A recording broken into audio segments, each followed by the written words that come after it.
El llamamiento de Dios es para predicar la vista a los ciegos, dar vista a los ciegos. Y no hay otra manera de encontrar esa vista a los ciegos que conocer al que es la luz. Jesús dice: yo soy la luz. El que anda en mí no vivirá en tinieblas. Y Jesús dio la vista a muchos de los ciegos físicos de ese tiempo, ilustrando precisamente la realidad de esa ceguera espiritual que los hombres tienen para con Dios y la necesidad de recibir esa luz que desciende de lo alto para poder mirar a Dios.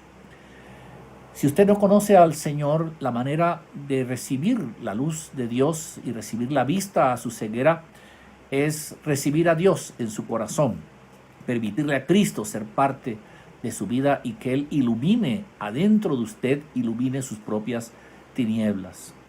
Y si usted ya conoce a Cristo, ha recibido a Cristo en su corazón, en su propia vida, ha caminado en el Señor, la manera de mantener esa luz completa de Dios es a través de tiempos especiales con Dios, en los cuales usted sube a lo alto, en los cuales usted busca esa espiritualidad. A través del Espíritu Santo usted puede tener esa realidad y esa presencia de la luz de Dios en su corazón para todas las situaciones y las áreas de su propia vida. Bueno, yo quisiera que estuviéramos mirando en esta mañana precisamente esa realidad del Espíritu Santo en Juan 7 del 37 al 39. Ténganlo allí en la Biblia. Más adelante tendremos oportunidad de leerlo y de hacer algunas alusiones a este hermoso pasaje. Un hombre iba por un desierto y cuando encontró un pozo de agua debía cebar la bomba hidráulica para sacar el líquido. Encontró pegada a esa bomba hidráulica un letrero en una botella pequeña de 1 litro que decía: use esta agua para cebar la bomba. Luego saque toda el agua que quiera para usted, sus rebaños y sus siervos, pero por favor llene nuevamente esta botella y déjela para el uso del siguiente viajero. Yo le pregunto, ¿qué habría hecho usted? ¿Hubiera corrido el riesgo de perder la última botella de agua que quedaba, la última gota de agua en el desierto, a cambio de lograr un pozo lleno de placer y satisfacción hasta la saciedad? ¿Qué habría hecho usted? Bueno, esta agua representa al Espíritu Santo que está en el desierto de nuestras vidas para avivarnos, para limpiarnos, para refrescarnos, para llevarnos a plenitud. Usted puede vivir 40 días sin alimento, pero tan solo 3 días sin agua. Es decir, el alimento representa las necesidades y placeres lícitos e ilícitos de este mundo. En cambio, el agua representa la vida en el Espíritu. Bueno, ¿queremos nosotros en nuestra vida cristiana una llenura temporal o un caudal de vida que dure todo el viaje de nuestra existencia como creyentes? Bueno, el Espíritu Santo hace real esa omnipresencia de Dios en nosotros. Y en la medida en que nosotros fortalecemos nuestra comunión, nuestra vivencia con el Consolador, con nuestro amigo el Espíritu Santo, en esa misma medida nosotros podemos tener ese caudal de agua que salta de nuestro interior, que salta para vida eterna y que constantemente es un raudal de bendición para nosotros, para que no nos sintamos solos, tristes, para que no nos sintamos desvalidos, ni pobres, ni incrédulos, ni abandonados, sino para sentir que Dios está presente allí. Para ti que no has recibido a Cristo todavía en tu corazón, está disponible esa agua de la vida. Solo tienes que acercarte a Jesús, que es el que bautiza en el Espíritu Santo, el que da esa realidad de Dios y el que trae ese Espíritu Santo para llenar tu corazón. Y para ti que ya has caminado en el Señor y de pronto estás experimentando un desierto, se te ha acabado el agua y llegas a ese pozo profundo de Dios, ahora lo que necesitas es profundizar en el conocimiento, en el trato, en la relación con el Señor cada tiempo, cada día, para que tú puedas sentir esa vivencia profunda espiritual. Bueno, vamos a mirar en Génesis capítulo 26 al 28, y yo he titulado esta parte del tema Nacidos para acompañar a Dios. Dice así Génesis 1, 26 al 28. Entonces dijo Dios, hagamos al hombre a nuestra imagen, conforme a nuestra semejanza, y señoree en los peces del mar, en las aves de los cielos, en las bestias, en toda la tierra y en todo animal que se arrastra sobre la tierra. Y creó Dios al hombre a imagen de Dios lo creó, varón y hembra lo creó, y los bendijo Dios. Bueno, en nuestra presentación he escrito sin que existan estas palabras, nuestra imagen, nuestra semejanza, a imagen de Dios lo creó. Y lo he escrito sin esas palabras para resaltar ahora, colocando en esa presentación, colocando esas palabras. Entonces dijo Dios, hagamos al hombre a nuestra imagen, conforme a nuestra semejanza, y señoree en los peces del mar, en las aves de los cielos, en las bestias, en toda la tierra y en todo animal que se arrastra sobre la tierra. Y creó Dios al hombre a su imagen, a imagen de Dios lo creó, varón y hembra lo creó, y los bendijo Dios. Bueno, se ha dicho mucho sobre esta imagen de Dios. Sabemos que no es una imagen corporal, Dios es espíritu y los seres humanos tenemos cuerpo, tenemos carne. Se ha hablado también de una imagen personal, Dios es persona, como nosotros, tiene sentimientos, tiene pensamientos y tiene voluntad, y creó a un ser similar a Él, semejante a Él, para poder relacionarse como persona. El alma de Dios y el alma del hombre, si lo pudiéramos describir de esa forma, para que a través de los pensamientos de Dios se hilaran los pensamientos del hombre, para que a través de los sentimientos de Dios se hilaran también los sentimientos del hombre, y para que también a través de la voluntad de Dios pudiéramos hacer y desarrollar la voluntad de nosotros como seres humanos. Pero Dios hizo un jardín del Edén donde existía el hombre y la mujer, y Dios llegaba a recrearse de su creación. Dios llegaba allí para tener amistad y compañerismo con Adán y con Eva. Constantemente llegaba el Señor a ese lugar para dialogar con Adán y con Eva, hasta el punto que luego del pecado se apareció el Señor para decir: Adán, Adán, ¿dónde estás? ¿Dónde te encuentras, Adán? Y Dios estaba allí presente en la vida del ser humano. El hombre ha sido diseñado verdaderamente para traer a esa experiencia de relación con Dios. Dios es un Dios solo. Dios en su Trinidad, no hay otro Dios como Él, no hay otro ser más grande, más poderoso que Él. Entonces imagínate el privilegio de que Dios haya hecho tu existencia y haya diseñado al ser humano para tener un ser en esta creación, en este cosmos, un ser con el cual Dios pudiera acercarse, convivir y disfrutar de la presencia del hombre. Cuando nosotros no entendemos ese diseño y vivimos sin Dios, vivimos alejados de Dios, nuestra vida se pierde en la tristeza, en el pecado, nuestra vida se pierde en la soledad, en la desilusión por las cosas con las cuales nosotros necesitamos llenar nuestra vida. No es propiamente el Edén creado el que llena el alma del hombre, sino esa visita de Dios para acompañar al ser humano, para estar allí con el ser humano creado. Y esto es lo que podemos definir como una verdadera identidad que el hombre tiene con Dios. Podemos ilustrarlo con la intimidad que desarrollamos con nuestra pareja dentro del matrimonio. Una cosa es cuando nosotros veremos la foto de los recién casados, jóvenes, llenos de vida, de emociones. Y otra cosa es la foto que hemos cultivado con el paso del tiempo, cuando somos premiados con las bodas de oro en los 50 años de nuestro propio matrimonio. En Génesis 2:24 dice: por tanto dejará el hombre a su padre y a su madre y se unirá a su mujer y serán una sola carne. Aún Cristo mismo hizo eso con su padre. Cristo dejó al Padre, se unió a su iglesia como esposa, y en el tiempo de las bodas del Cordero será una sola carne con esa iglesia.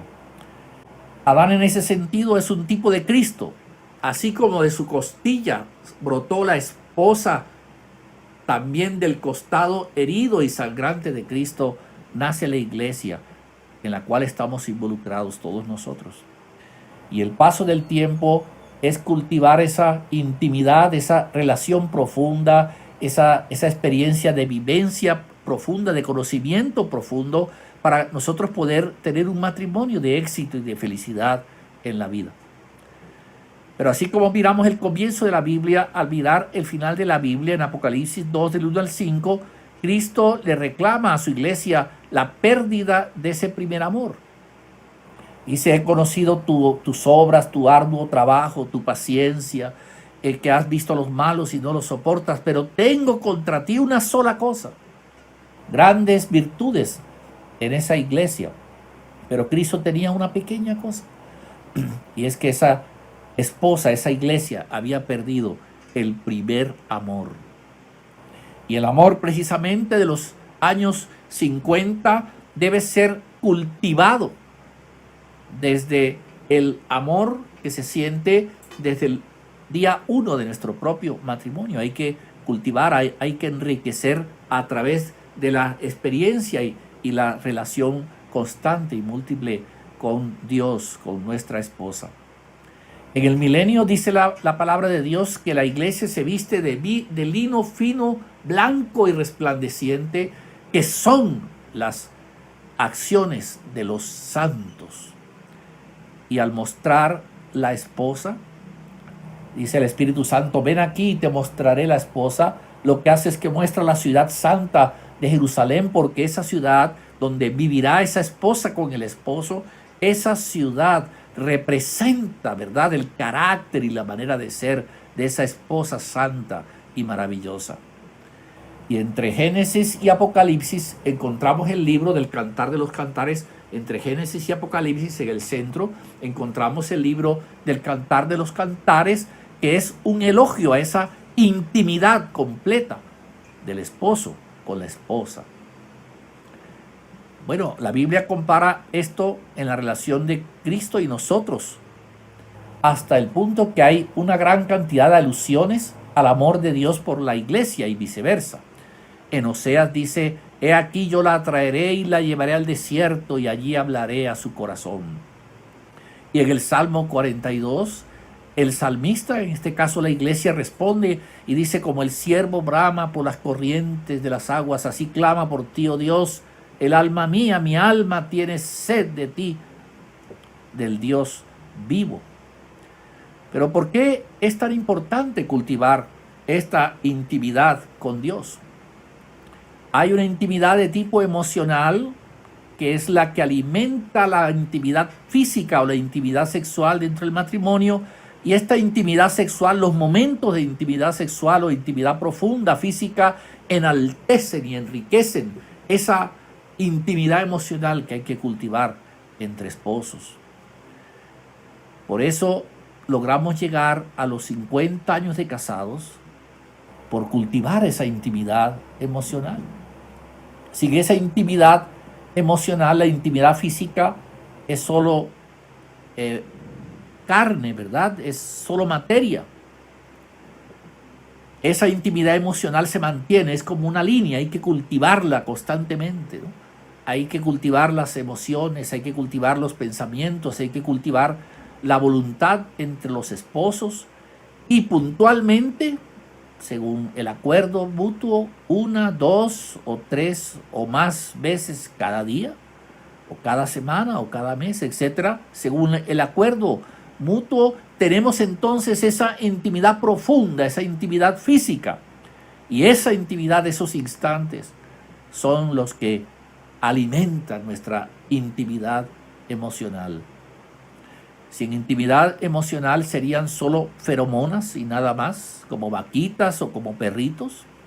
Por eso el adulterio es lo más terrible para una pareja de esposos.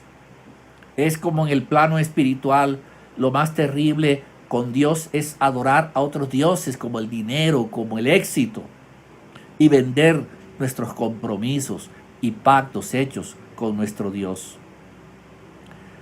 Tan estable nos quiere Dios que Él nos está preparando un lugar, así como un esposo prepara un apartamento, una casa para el momento de su boda, para convivir en privado con su esposa. Así también Dios nos está preparando un lugar en el cielo para que vivamos con Él. Y mientras tanto nos da un modelo de esa casa con la iglesia en la cual nosotros nos involucramos. La iglesia es un modelo del cielo. Es un modelo humano donde nos perfeccionamos, donde nos cambiamos, pero donde sentimos la realidad de esa presencia de nuestro esposo a través de oración, a través de reunión, a través del trato con los otros hermanos. La iglesia es ese modelo del lugar en el cual Dios ha preparado para nosotros. La intimidad emocional nos hace amigos de Dios, como Abraham. Abraham logró lo máximo que un hombre puede lograr, más que siervo, más que pastor, más que profeta. Abraham fue denominado el amigo de Dios, el amigo de Dios. Llega a veces más importante en el matrimonio ser amigo y cultivar esa amistad para lograr llegar a 50, 60 o más años de casados. Es más importante ese amor filos, el amor del amigo, de la amiga. Ese amor filos nos lleva también a ser amigos de Dios y a tener compañía con el Creador. Para eso Dios nos ha dado el Espíritu Santo. Ese es el punto clave, ¿no? El Espíritu Santo es el consolador, el que está con nosotros para siempre. Es el que hace descender la omnipresencia de Dios y está en cada situación buena o mala que nosotros atravesamos en la vida. El Espíritu Santo es el que nos permite cultivar esa intimidad emocional profunda con el Dios Trino. Bueno, la intimidad emocional con Dios se alcanza, como en el matrimonio, a través de las cosas rutinarias de la vida. Quisiéramos que el matrimonio fuera perfecto, pero existen hipotecas que pagar, hijos que criar, enfermedades que sanar, viajes que realizar, hobbies en los cuales divertirse, ministerio en la iglesia, ilusiones, desilusiones. Es la rutina logística de la vida. Y es ahí donde encontramos un ser semejante a nosotros, un ser idóneo, nuestro esposo, nuestra esposa, con los cuales al compartir esas tristezas, esas alegrías, al comunicarnos nuestras emociones y sentimientos, vamos cultivando esa profunda relación que permite que la intimidad física tenga su sentido y su razón. Pero a la vez, estas mismas situaciones logísticas, rutinarias, pueden separarnos como matrimonio. Los hijos, las enfermedades, las deudas, las ilusiones, las desilusiones, como así también lo rutinario de la vida, el tener éxito en nuestra vida, el no tenerlo, el tener dolor, el tener alegría y sufrimiento a la vez, pueden dañar nuestra relación con Dios, romper nuestra relación con Dios. Y entonces la intimidad física, los milagros, los dones, las señales, los prodigios, carecerán de sentido. No serán para nosotros respuesta. Bueno, es el Espíritu Santo el que nos hace real esa intimidad con Dios, tanto la intimidad emocional como la intimidad profunda. ¿Te sientes desanimado porque no tienes respuesta a la oración? ¿Te sientes desanimado porque las cosas no han resultado en tu vida? ¿Te sientes desanimado por X o Y circunstancias en las cuales sientes que Dios te ha fallado? Eso es porque los seres humanos tendemos a vivir por las cosas que nos rodean. Tendemos a sentir que el éxito y la felicidad está en los bienes, está en el aplauso de las multitudes, el aplauso momentáneo de las personas. Somos más por lo que vemos o lo que tocamos o lo que sentimos o lo que oímos o lo que gustamos. Pero en realidad la verdadera felicidad está profundamente arraigada en cosas que son eternas, cosas que son más importantes para nuestra vida. Por eso en Juan 7, del 37 al 39, Jesús habla de esos profundos ríos de agua, de vida, que deben aparecer para nosotros. No son como las aguas estancadas, no son ni siquiera como las represas que producen agua para nuestras ciudades, sino que son ríos ocultos que brotan de adentro de nosotros. El nacimiento del río San Juan en Guatemala es un buen ejemplo de eso. De una piedra brota una manada, un chorro de agua limpia y pura que canta y que alivia en realidad nuestras existencias en nuestra vida. Y eso es el río de Dios. Tenemos que buscar profundamente esos ríos de Dios y no ni siquiera las respuestas o no respuestas de Dios a nuestro alrededor, sino buscar esos ríos que brotan de nuestro interior por la causa y la obra del Espíritu Santo. Si aún no conoces de Cristo, por supuesto, no tienes esos ríos interiores. Tu espíritu está apagado, tu espíritu está en tinieblas. Solo tienes el alma para relacionarte con otras personas o solo tienes el cuerpo para buscar el placer y la sensación del mundo material. Necesitas nacer espiritualmente para que ahora brote de ti, de dentro de ti, esos ríos profundos de Dios. Pero si ya tienes a Cristo en tu corazón, ahora tienes que echar mano de esos ríos de Dios. Nada va a saciar tu alma, sino Dios mismo, para el cual tú fuiste creado. Nadie va a quitar las cegueras de tu corazón, las telarañas de tu propia vida, sino esa luz profunda de Dios que brota de tu interior. Esa luz que es la luz del Evangelio, la luz del Señor. Bueno, Juan 7 del 37 al 39, este sí es el momento de leerlo. Dice: en el último y gran día de la fiesta, Jesús se puso en pie y alzó la voz diciendo: si alguno tiene sed, venga a mí y beba. El que cree en mí, como dice la Escritura, de su interior correrán ríos de agua viva. Esto dijo del Espíritu que habían de recibir los que creyesen en él, pues aún no había venido el Espíritu Santo, pues Jesús no había sido aún glorificado. El que cree en mí, de su interior correrán ríos de agua viva.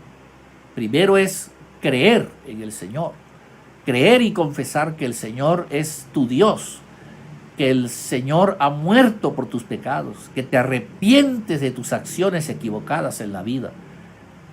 Primero hay que creer. El que confiesa con su boca y cree en su corazón que Jesús se levantó de los muertos, esa persona será salva. Y después de creer, hay que dejar brotar del interior esos ríos de agua viva, que son los que nos dan a nosotros esas vivencias profundas de intimidad con Dios y que le dan sentido a lo que es nuestra existencia como creyentes. Bueno, todo ser humano debe tener estas vivencias profundas, esta intimidad profunda, física, estas vivencias, estas experiencias secretas con las manos sobrenaturales de Dios. Ayuda el tener un concepto de carismas y de dones en nuestra vida. Pero lo importante es creer esa realidad espiritual, es creer que los milagros y las manifestaciones de Dios son posibles hoy en día. Y eso nos dará acceso a la experiencia, la vivencia de ser esposo de Dios y de estar en el tálamo nupcial con nuestro amado, el tálamo del que habla el Cantar de los Cantares. El Cantar de los Cantares dice: me llevó a la casa del banquete y su bandera sobre mí fue amor. Debemos tener esas vivencias peculiares con Dios. Vamos a ver 4 pasajes bíblicos sobre el agua del Espíritu. El primero está en Éxodo 17, del 1 al 17. Es la peña de Oreb. Ustedes lo van a leer despacio en sus casas. Y algunos significados son importantes. El pueblo de Israel estaba cerca al desierto de Sim, en un valle que se llamaba Refidim, y después de esa vivencia y experiencia le llamaron a ese lugar Mashá y Meriba. Sin significa espina, son las espinas de Mateo 13 que ahogan la palabra de Dios en nuestra vida. Refidim significa descanso, lugar de relax, y Mashá y Meriba significan prueba y rencilla. Estaban allí junto al monte Horeb, que es el monte de Dios, y en algún lugar de ese monte, el pueblo viviendo en Refidim tuvo sed. Y entonces Dios le habló a Moisés para que le hablara, para que golpeara la roca. Y entonces Moisés golpeó con su vara de autoridad y de mando, golpeó esa roca y brotó el agua de la vida. Una canción cristiana inmortaliza esto diciendo: Cristo es la peña de Horeb que está brotando agua de vida saludable para ti. Cristo es esa piedra, y del costado abierto de Cristo ahora brota el agua del Consolador, del Espíritu de Dios, que Él provee para nosotros como sus hijos. Bueno, la piedra de Horeb es la figura de Pentecostés, nuestras primeras experiencias con el mover del Espíritu Santo, nuestras primeras luchas, nuestro comprender completo lo que significa la salvación, lo que significa ser salvo en nuestra vida. Necesitamos beber de esa agua de Dios. Cuando yo me convertí al Señor, las primeras vigilias, las primeras experiencias en las reuniones, el oír hablar en lenguas, el oír las profecías, transformaron mi existencia, vieron mi corazón duro y en tinieblas vieron que Dios era un Dios real, que estaba allí disponible para mí. Él era esa agua de la vida, era lo que anhelaba mi corazón y mi alma. La segunda peña está en Números 20, versículos 1, 10 y 11. Han pasado 40 años. Ya el pueblo de Israel ha pasado por el desierto, ya no son las primeras experiencias de Pentecostés, sino que ahora es un pueblo que tiene que haber sido maduro, tiene que haber experimentado la realidad y la presencia de Dios. Estará a punto de ingresar a la tierra prometida. Cades viene de una palabra hebrea que es Kadosh, que significa santidad. Ahora se espera madurez y santidad en el Hijo de Dios como un requisito para entrar a la tierra prometida. Y entonces el Espíritu de Dios tenía que obrar en esos creyentes maduros de una manera diferente. Moisés ya no debía hablar y no debía golpear la roca usando una palabra profética de autoridad. Ya no había que crucificar nuevamente al Señor. Ahora había que recordar, ¿verdad?, el sacrificio de Dios. Y en la madurez no necesitamos esas obras así tan visibles de Dios.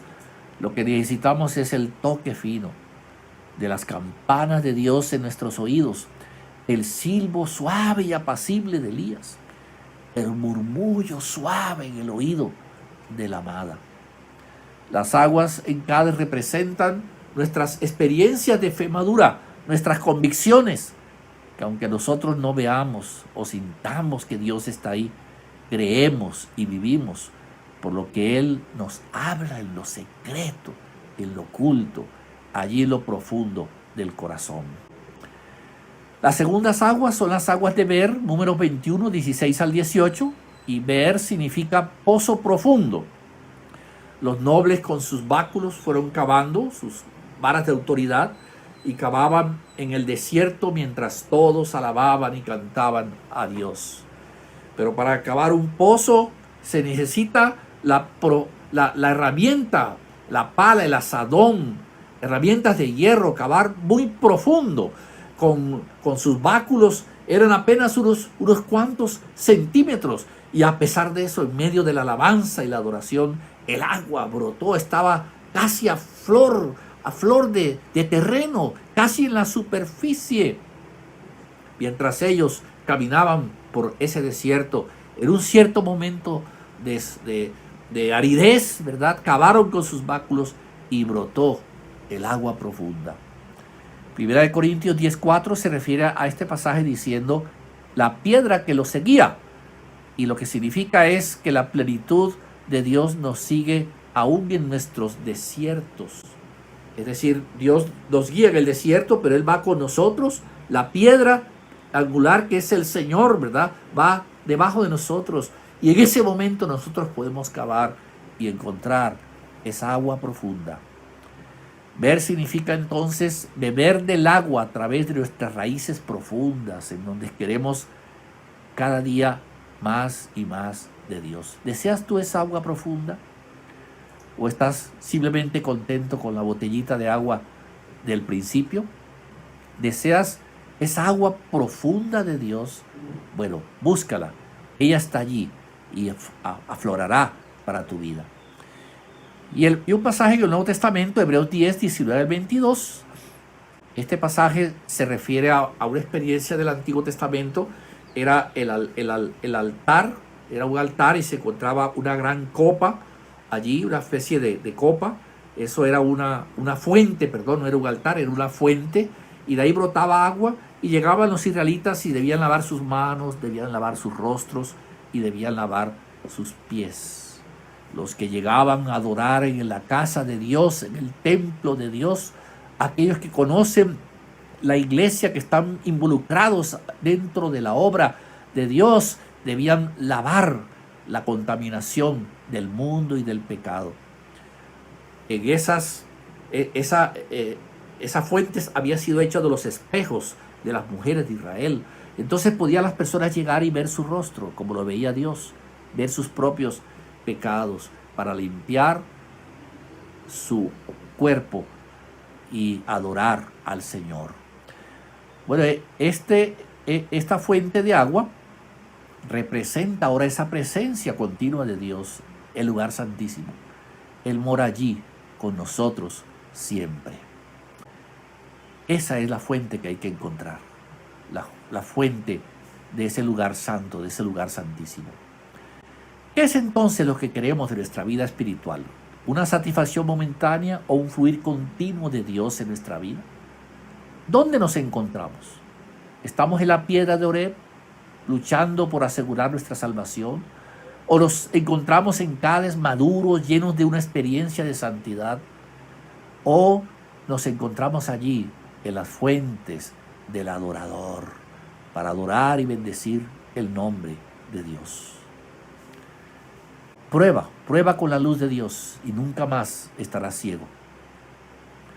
Si no has aceptado a Jesús en tu corazón, esta es una oportunidad. Así como ese ciego Bartimeo que buscó a Dios y sus escamas de los ojos desaparecieron para ver no solo su realidad física, sino también ver la realidad del Creador. Puedes aceptar a Jesús en tu corazón en estos momentos diciendo: Señor Jesucristo, yo te necesito, te abro la puerta de mi corazón y te recibo como Señor y Salvador. Me arrepiento de mis pecados. Gracias porque los pagaste por mí en la cruz. Gracias, amado Señor, por hacer de mí una persona nueva. Y si ya has aceptado al Señor y estás perseverando dentro de la iglesia, necesitas esa experiencia de la luz de Dios. Busca profundamente en esos pozos profundos del agua de ver.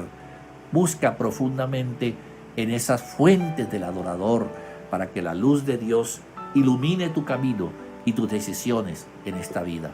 Padre, yo bendigo a todos mis hermanos que están aquí presentes y a aquellos también que nos miran por las redes sociales. Yo los bendigo a ellos y proclamo para ellos que no son ciegos, sino que la luz de Dios y la visión de Dios está en ellos y para ellos, amado Jesús. Y ellos ahora pueden encontrar en ti respuesta a todas sus necesidades y sus inquietudes. Yo te bendigo en el nombre del Padre, en el nombre del Hijo y del Espíritu Santo. Amén y amén.